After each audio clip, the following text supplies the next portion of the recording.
Chad Langford was a 20-year-old military police patrolman stationed at Redstone Arsenal near Huntsville, Alabama. On March 12, 1992, he was found in critical condition under mysterious circumstances and later succumbed to his injuries. The official ruling, which stated that he did it himself, has been consistently challenged by his family and others who point to numerous anomalies and unanswered questions surrounding his death. Langford's military career began with promise. Raised in Elk Creek, California, he joined the Army immediately after high school, serving a tour in South Korea, where he earned several good conduct medals. Subsequently, he was assigned to the military police at Redstone Arsenal. In early 1992, Langford confided in his father, Jim Langford, about his involvement in undercover operations targeting substances on the base and illegal weapons. He expressed concerns about his safety, mentioning that he had received death threats and feared for his life if his undercover status were compromised. On the evening of his death, Langford radioed his dispatch around 7:40 p.m., reporting that he was investigating an abandoned vehicle. When fellow military police arrived at the scene, they found his military ID, armband, and portable radio deliberately arranged in the middle of the road. But there was no sign of Langford. Approximately a quarter-mile away, they discovered him near his patrol car in a dire state. His hat was stuffed in his mouth, the radar cable was wrapped around his neck, his pistol strap bound his ankles, and a handcuff was secured to his left wrist. Notably, the words March 3rd and Robert were written on his left hand. His service pistol, which had been fired twice, was found beneath his left shoulder.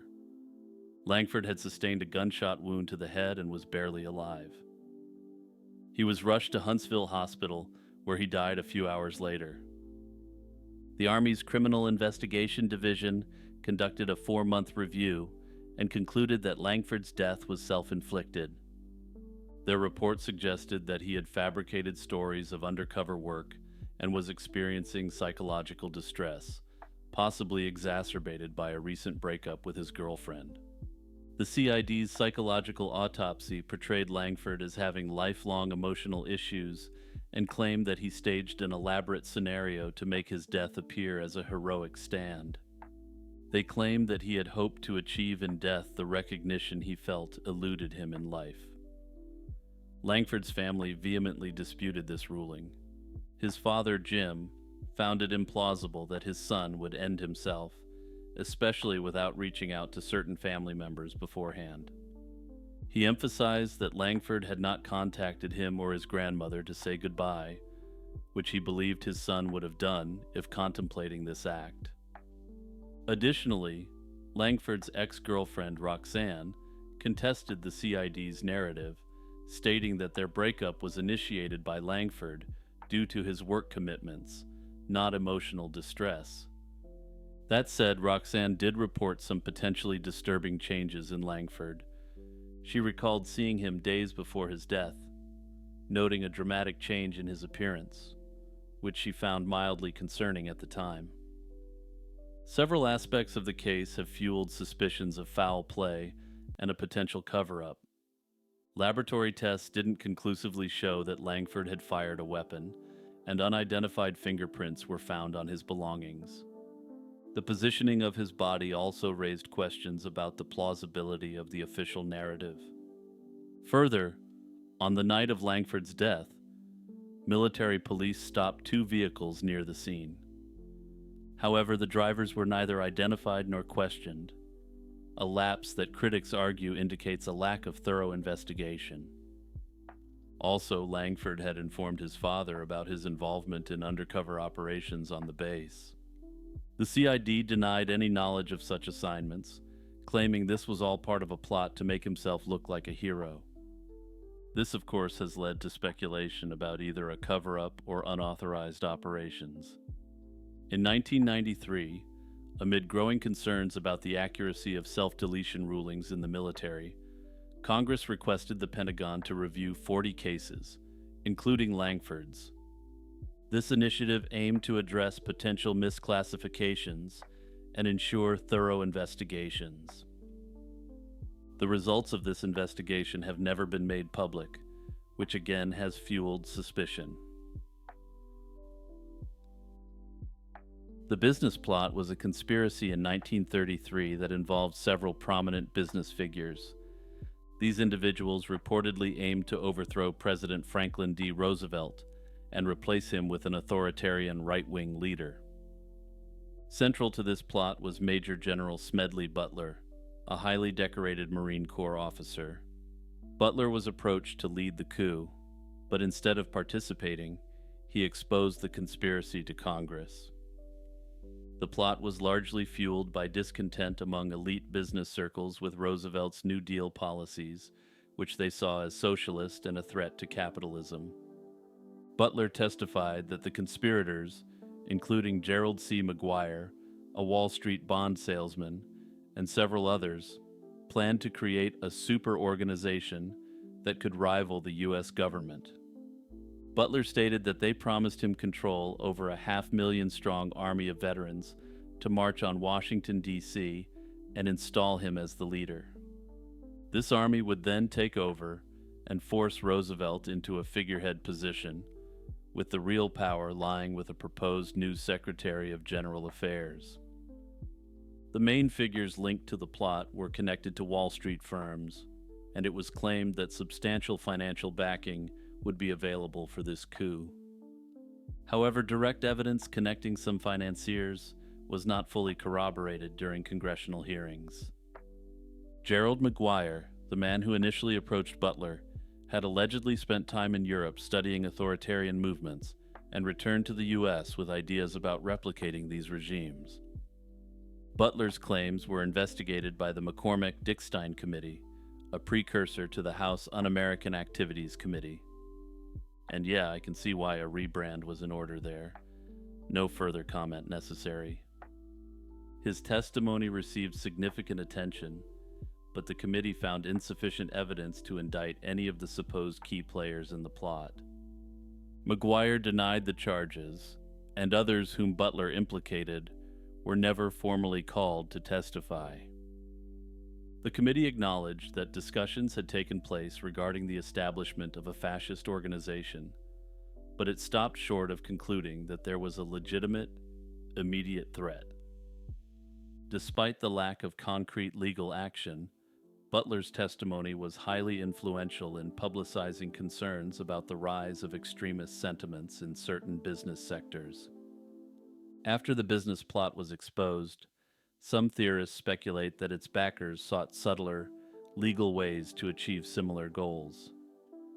Instead of a coup, theorists argue they may have used lobbying, media influence, and financial pressure to shape policies that aligned with their interests, weakening New Deal programs over time. Hey everyone, it's Jimmy here reminding you to like, subscribe, share, and hit the notification bell. The concept of the witches' Sabbath has a rich and complex history that stretches back to medieval Europe. It was believed to be a gathering where witches convened to worship the devil, engage in forbidden rites, and practice malevolent magic. These nocturnal assemblies were thought to occur in secluded places like forests, mountains, or abandoned ruins, and basically any place where regular people dared not tread. During the late Middle Ages and the early modern period, fear of witchcraft intensified. The publication of the Malleus Maleficarum in 1487 by Heinrich Kramer played a pivotal role in shaping perceptions of witchcraft and the witches' Sabbath. This treatise provided detailed descriptions of witches' practices, including the Sabbaths, and became a guide for inquisitors and witch hunters across Europe. The text insisted that witches were predominantly, though not exclusively, women, asserting that female susceptibility to demonic influence stemmed from inherent weaknesses. Kramer described the Sabbath as a place where witches renounced their Christian faith, paid homage to the devil, and participated in orgiastic rites. Confessions obtained during witch trials often followed a similar pattern. Under extreme duress, accused individuals recounted attending Sabbaths where they engaged in heinous acts. These narratives, though coerced, reinforced the belief in a widespread diabolical conspiracy and justified the continuation of witch hunts. Artists like Francisco Goya portrayed the witch's Sabbath in his works, capturing the dark and ominous atmosphere associated with these gatherings. Also, if you're one of those people who just listens, I definitely encourage you to take a look at Goya's eerie depiction of a witch's Sabbath now. It looks like something from a black metal album cover, and honestly, I'm sure it's been used in that capacity. Regional folklore added unique elements to the concept of the witch's Sabbath. In Central Europe, it was associated with the Brocken Mountain in Germany, where witches were believed to meet on Walpurgis Night. Notably, this event honors Saint Walpurga, who was successful in converting the local tribal populations to Christianity, as well as having them denounce witchcraft. In Scotland, witches were said to conjure storms at their Sabbaths for the purposes of running merchant ships up against the rocks. Such stories highlight how local events and fears could be incorporated into the broader narrative of witchcraft. By the 17th century, skepticism about the reality of the witch's Sabbath began to emerge. Thinkers challenged the existence of witchcraft and the validity of the Sabbath narratives. In modern times, the witch's Sabbath has been reinterpreted within neo-pagan and Wiccan movements. Practitioners often reinterpret the Sabbath positively.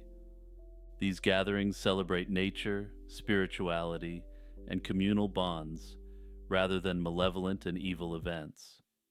Gerald Gardner, considered the founder of modern Wicca, incorporated elements of supposed historical witchcraft practices into the religion's rituals. But back to traditional witches' Sabbaths for one moment. Some scholars argue that these gatherings were misinterpretations of pre-Christian fertility rites and festivals. Other scholars have proposed theories about a secret pagan cult that survived Christianization, though such theories are generally considered to be untrue by mainstream academics. Some conspiracy theorists propose that the existence of legitimate witches' Sabbaths prior to modern times have been suppressed. These theorists generally approach this from one of two angles. The first angle is that the existence of the witches' Sabbath has been suppressed because the elites themselves participate in and draw power from these ceremonies. Others propose these activities were suppressed by the elite because they didn't want people to know they could have independent power outside the existing religious power structures. Under this theory, witchcraft is a powerful force for liberation from sometimes oppressive traditions. Operation Gladio was a clandestine stay-behind operation that emerged in Western Europe after 1945, and it has since become a topic of historical investigation and conspiracy theories. Established under the auspices of NATO and supported by the CIA, Gladio's primary intent was to create a network of secret paramilitary groups that could resist a potential Soviet invasion. Although the exact details and extent of its activities remain somewhat murky, Operation Gladio's exposure in the early 1990s sparked shock and controversy. To understand Operation Gladio, it's important to consider the political and military climate of its inception. In the aftermath of World War II, Europe was divided between the capitalist West and the communist East.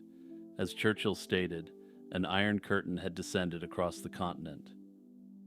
Western governments feared that the Soviet Union's influence might spread into vulnerable Western states, potentially orchestrating coups or revolution.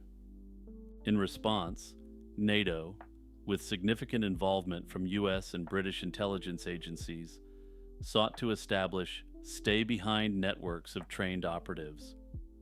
These individuals were expected to engage in guerrilla warfare, sabotage, and clandestine resistance if the Red Army advanced. These networks were armed and supplied with caches of equipment hidden throughout various Western European countries. While Gladio initially seemed like a logical deterrent against Soviet aggression, it soon took on a much more sinister life of its own. Italy was one of the key places where Gladio's existence came to light, and indeed, the very name Gladio is derived from the Latin word for a Roman short sword, gladius. In 1990, the Italian Prime Minister admitted publicly that the project existed, and a wave of astonishment and political scandal ensued. Theorists started to attempt to connect the dots to a variety of politically motivated acts that had taken place in Italy over the previous 4.5 decades.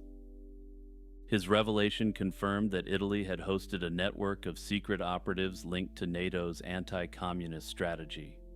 The mere presence of these secret armies would have been controversial enough, but Operation Gladio's shadowy history is also entwined with allegations of the so-called strategy of tension.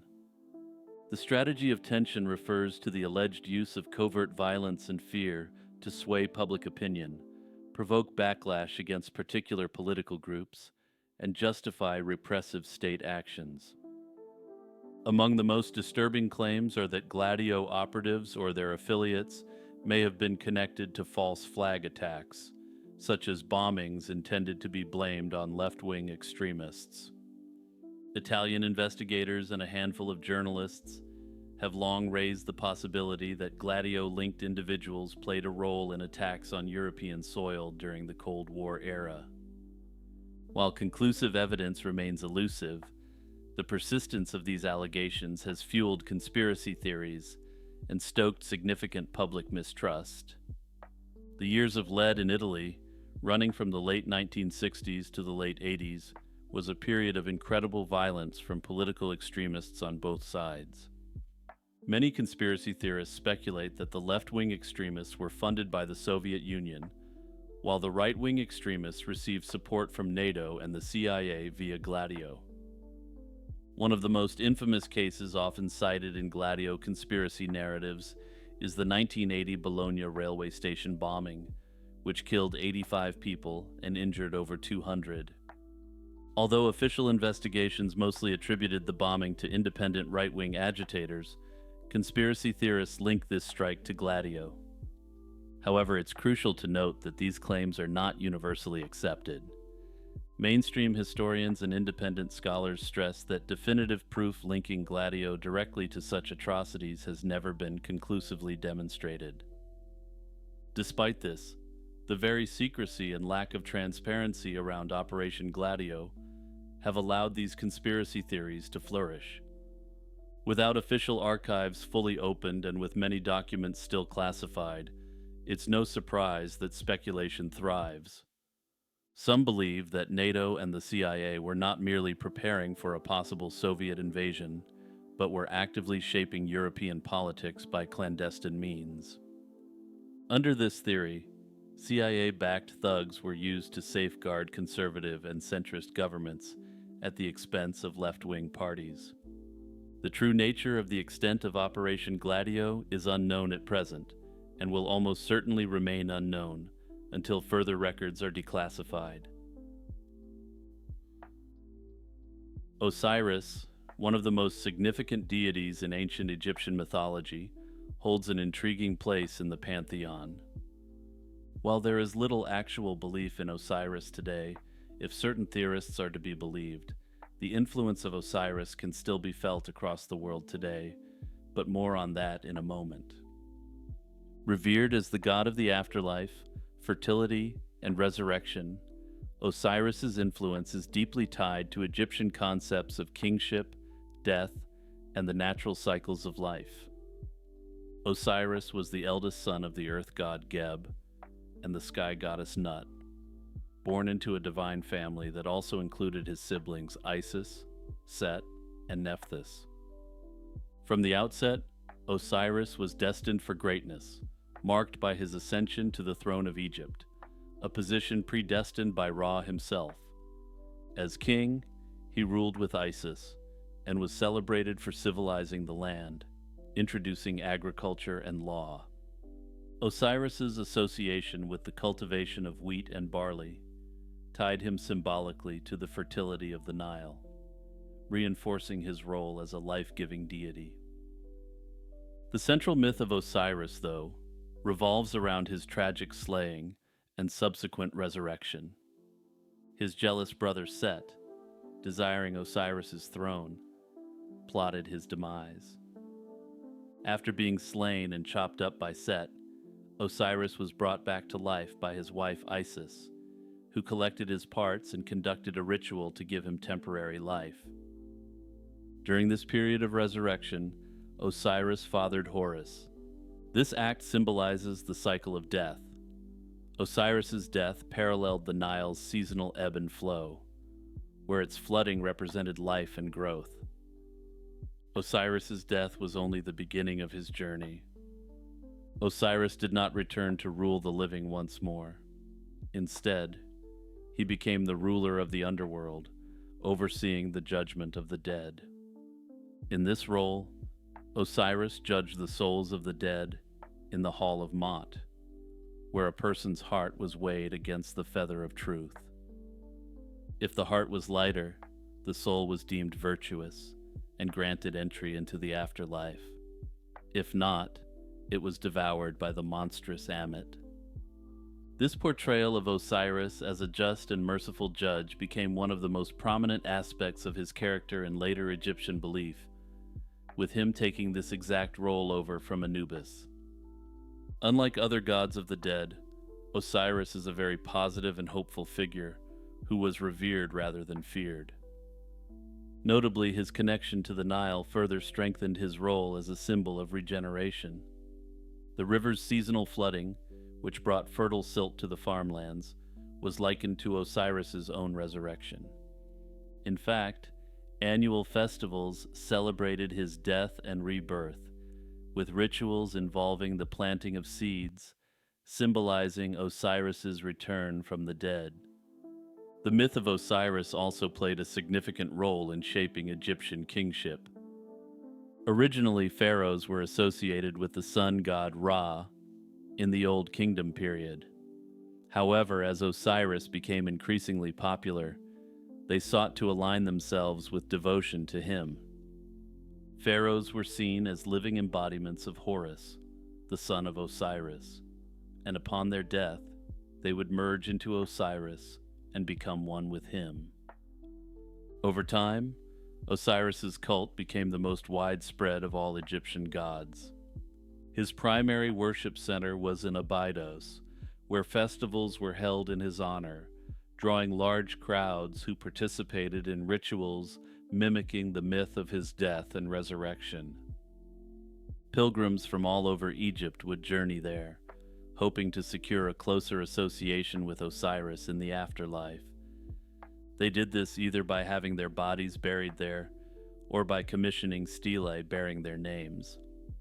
Some scholars note similarities between Osiris and Jesus, especially regarding themes of death and resurrection. Both figures are believed to have died and returned to offer eternal life. However, most scholars believe these parallels likely reflect shared archetypal themes innate to humanity rather than a direct influence.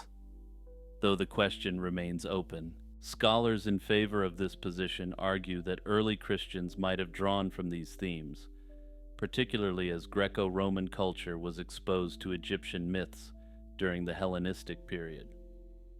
These scholars also noted that many of the earliest non-Jewish converts to Christianity were Egyptians who the day before their conversion were likely worshiping Osiris. It's been argued that these early converts may have imprinted their pre-existing understanding of Osiris onto Jesus.